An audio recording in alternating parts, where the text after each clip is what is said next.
Parshas Behar, which we're going to read this Shabbos, has the commandment against making loans to your fellow Jew with interest.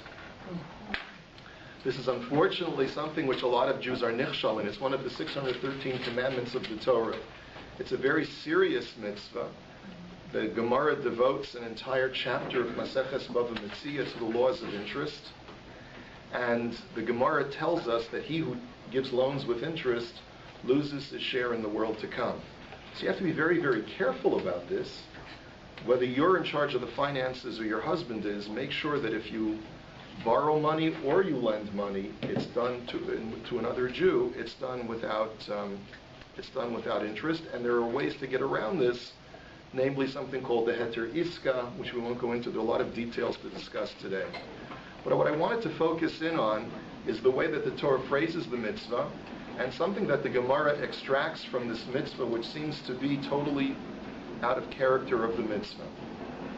The Torah says in Perek Chaf-Hei, it says, "V'chi amuch achicha," if your brother is down on his luck, he becomes impoverished.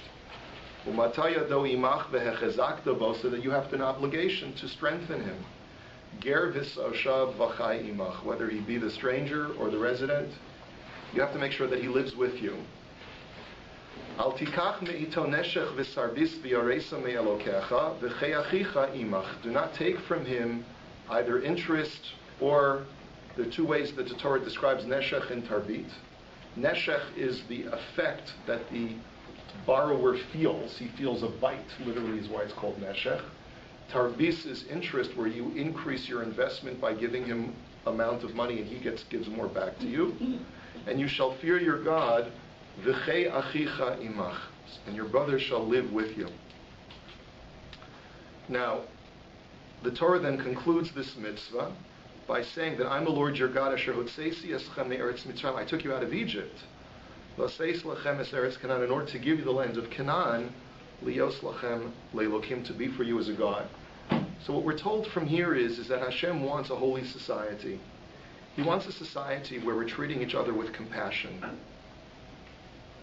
Now it's important to know that this mitzvah applies only to Jews, and it does not apply to Jewish-Gentile relations. One of the things that we've been attacked throughout history by non-Jewish ethicists and theologians is the double standard that we as Jews have had throughout history, in that we've acted with compassion and kindness to our fellow Jew by loaning money without interest, but when it comes to the non-Jew, we have no compunction and we feel completely free and open to charge interest.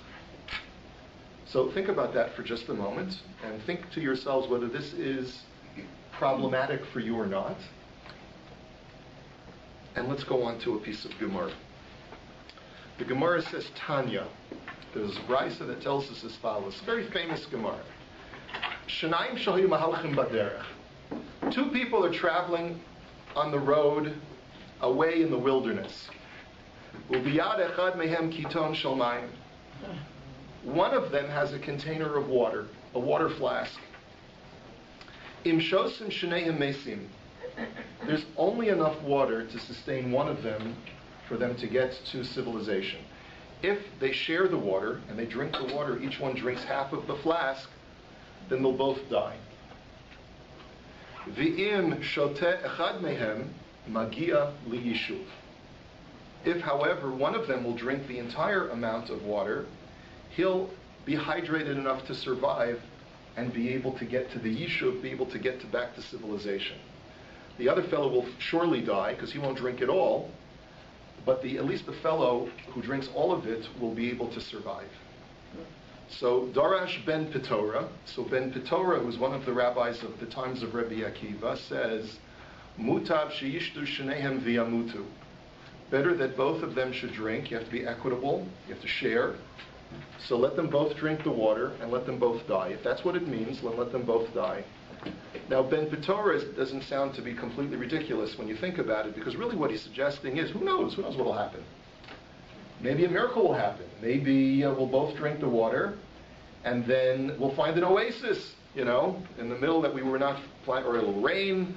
Well, who knows what'll happen? So, but if that's what it comes down to, you should share the water, both people should drink, and if they die, they die. Let not one person look by while his friend dies, because he didn't share his water with him. Ad sheba Rabbi Akiva. But Rabbi Akiva then came along. That was the accepted halacha until Rabbi Akiva came along and taught, made. V'chei achicha imach. Your brother has to live with you. Chayecha kodmim l'chayei chavercha. Your life takes priority over your friend's life. And therefore, you should not sacrifice your life in order to help your friend. Your life is more important. And that's the accepted halacha, because Rabbi Akiva is the final authority on the matter. So let's try and understand, first of all, what Rabbi Akiva is saying. He's talking about a unique situation where you're the holder of the water. It's your water. It's not that the water belongs to both of you, right? And that you kill the guy so that you can have all the water. That's not what we're talking about. You're the owner of the water, and you have a choice. I can either share the water, and therefore if nature takes its course, we'll both die. Or I can drink all the water myself, preserve my life, even if it means causing this other person's demise, or just allowing him to die because I didn't share my water. Rabbi Akiva says the word imach in the pasuk seems to be telling me that the only time that I have an obligation to make sure that that other fellow lives is if it's not at my expense. It can't be at my expense. So yes, I have to provide him. I have to provide for him, but it can't be at my expense. Now, the question that you have to ask is, so that's what the word imach means? If that's what the word imach means, that it has to be, I have to be number one. So while I'm providing for my friend, I can't sacrifice myself in the process. Then how is that connected to the laws of ribit, to the laws of taking interest? Remember, if you're deriving it from a text in the Torah, it has to be somewhat analogous to the text that you're drawing it from. So if the Torah is telling me, make sure your friend lives and don't take anything from him because his life is important, how is that analogous to the case here in the pasuk? We're saying v'chei achicha imach, that you got to make sure that your friend survives, and therefore don't take interest from him. And over here, Rabbi Akiva is taking the pasuk and doing the exact opposite with him, with that very pasuk. The pasuk was saying, don't take his money because he's got to live. He's your brother. You got to take care of him. And here Rabbi Akiva is saying the exact opposite. Don't take care of him despite the fact that he's your brother, because you got to take care of number one. Do you see am I making clear the tremendous dilemma of this Talmudic teaching? It's completely inconsistent with the simple meaning of the text. You with me? Yeah. Would anyone like me to repeat the question? Yes, go ahead. No, I just think it's interesting that this is the same Rabbi Akiva who said, Beautiful, beautiful. Guess what? You're not the first person to make that observation. The Chidushei Harim said that only Rabbi Akiva could teach it specifically because he believed in V'ahavta l'reacha kamocha. Specifically because he had as much compassion for another human being as he had for himself. And it was therefore only a Rabbi Akiva who could be believed, who had credibility, to pronounce this halacha. Rabbi Akiva, who was willing to sacrifice his own life al Kiddush Hashem when he knew that it was mandated by Hashem, and he did sacrifice his life al Kiddush Hashem. And he said, V'ahavta l'reacha kamocha. He's the only one with credibility enough to say, in this unique situation, where you're holding all the chips, you got to look at it this way. God gave me the water. He gave the water to me.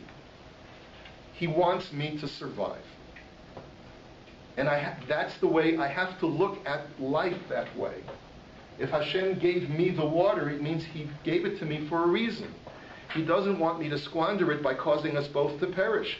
He wants me to live. If he wanted both of us to live, he would have given us both water. If he wanted us both to live or to share the water, he would have made us equal partners in the flask. But I have the flask, my friend doesn't.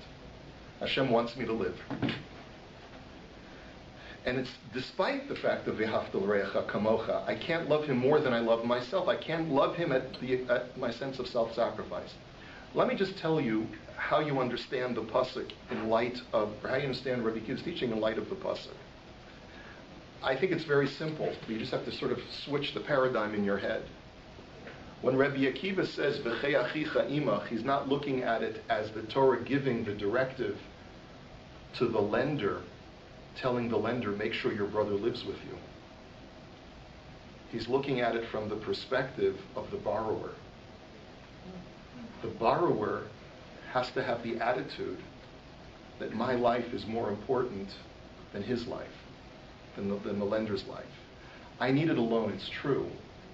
But now when I have the money to pay back, I can't help the person that I love who gave me this beautiful money that he loaned to me. I'm not allowed to pay him back at my own personal sacrifice. What the Torah is basically saying is that one of the reasons why it's forbidden for a person to pay back money with interest, the word for interest in the Torah is neshech. It takes a huge bite out of a person. It's like a snake bites. Before you even are aware of it, it kills you. And anyone who's paid a mortgage knows that. When you go down the list of payments and you realize I've actually paid out more interest to the bank than my house is worth over the course of 20 or 30 years, so then you understand what a killer that is. And what the Torah is saying when it says V'chei achicha imach, it's talking to the lender from Rabbi Akiva's perspective. You've got to make sure that you preserve yourself before you, in the process of paying back that loan, you don't destroy yourself financially in the course of paying back the loan. So even if you want to pay him back, you're not allowed to. You know, it's very interesting. Let's go back to that issue where the laws of interest only apply to Jews, they don't apply to non-Jews. There are 4 sections of Shulchan Aruch. There are 4 sections of the Code of Jewish Law. Many of you may be aware of that. One section is called Orach Chaim, the regular pathways of life, which deals with everyday Jewish practice, like getting up in the morning, davening, Netilat Yadayim, saying brachos, observing Shabbos, observing Yom Tov, and so forth. The second part of Shulchan Aruch is Yored De'ah, those aspects of periodic observance which require a certain level of expertise, laws of kashrus, laws of nida, and many other laws which require special expertise, but really are primarily laws that are between you and the Creator. Another section is the laws called Even HaEzer, which it literally means the aiding stone, which refers to laws pertaining to women and marriage and relationships between men and women. And the 4th section is called Choshen Mishpat, the breastplate of justice, which deals with all monetary laws, civil laws, tort laws, laws of jurisprudence. If I was to ask you, where in Shulchan Aruch would you expect to find the laws of Ribis, the laws which legislate under what circumstances loans are allowed to transpire with interest, where would you place it in Shulchan Aruch? I'd put it in Choshen Mishpat. But for some reason it's not in Choshen Mishpat, it's in Yorei De'ah. It's in the section of Jewish law which is between Ben Adam LaMakom, not Ben Adam LaChavero. And it's very strange when you think about it. It's the only type of legislated law that has to do with 2 people, 2 consenting adults, can make any kind of financial arrangement that they wish, except for making loans with interest. If I, as a borrower, am more than happy to pay you 5% interest on a loan that you give me, it's still an Isser D'Oraisa for both of us to do it. And the reason is because of the pasuk that Hashem tells us, I want you as a Jewish society to be a community of people. And as a community, you have to be unified and you have to consider each other brothers, family. And while it's perfectly fine to establish a financial arrangement of any kind with someone who's not a family member, but with family members, if you're living as one family in one land and with one God, then you have to be as unified as possible. And therefore, despite the fact that you may feel that there's nothing wrong with this, and you're perfectly two consenting adults who want to be able to do this financial agreement, you can't. It just won't work because it's a bein adam lamakom. This is what is necessary for the establishment of a Jewish society that is more of a family, a clan, a tribe, than it is just a disconnected society of people. And that's why there's a difference between Jews and non-Jews. It's not a prerequisite for kindness. It's not a prerequisite for piety to not lend money with interest. If a person wants to, he's willing to take a loan. There's nothing wrong with going ahead and paying interest on a loan. You need the money, and the lender is entitled to compensation for letting you use his money. It's perfectly legitimate, and therefore you have every right to lend a non-Jew money with interest. That's the way the law of the land works. But Hashem has a higher standard for the Jewish people. There was a sociologist by the name of Max Weber in Germany who wrote about the fact that the Jewish Bible really should have been the golden standard for Western civilization. But the reason why they lost was because of this law of ribis, the double standard between Jews and non-Jews.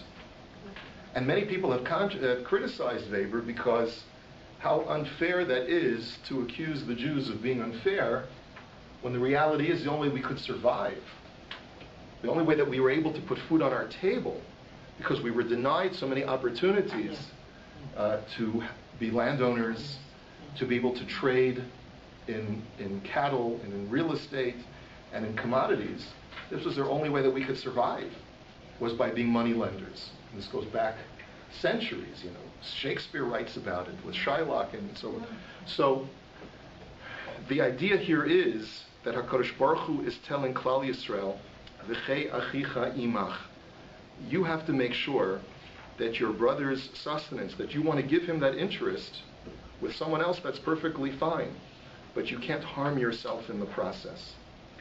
And that's where Rabbi Akiva gets this, draws this halacha from. The distinction that we have to make is that we have to know when we're the lender and when we're the borrower. We have to know when we're holding the flask of water or when someone else is holding the flask of water. It's only under very limited conditions where this halacha of v'chei achicha ima holds true. It's only when you can ascertain that Hashem has given me certain life-sustaining objects in my life that were I to sacrifice them and to share them with others, I would be compromising my own livelihood, my own ability to survive. That's got nothing to do with the mitzvah of tzedakah. It's got nothing to do with sharing assets that HaKadosh Baruch Hu has given to me that I can part with. And it's got nothing to do with making sure that the rest of Klal Yisrael is provided for and taken care of. It's only under limited conditions that Rabbi Akiva is pointing out to us. Yeah.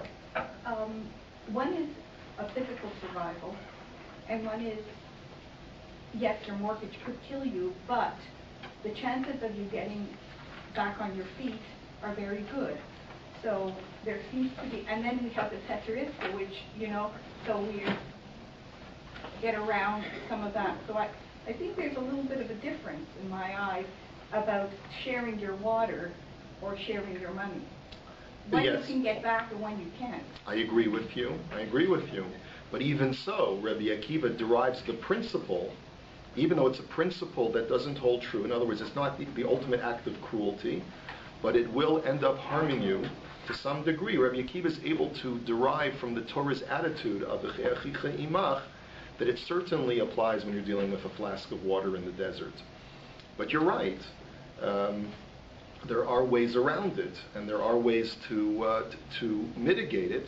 But at least we know that the theme of the Torah is that when Hashem has given you something and He wants you to use it to sustain yourself, you're not obligated, and sometimes you're not even allowed to part with it in order to help someone else. But again, we have to know the limitations of this halacha. The halachas of this are extremely limited. In most situations, we are supposed to make sure that the imperative of v'chei achicha imach tells us that we are supposed to share of our assets with others, and make sure that our fellow Jew is provided for. It's very rare that we're the sole possessor of the flask of water. Have a good day, everybody.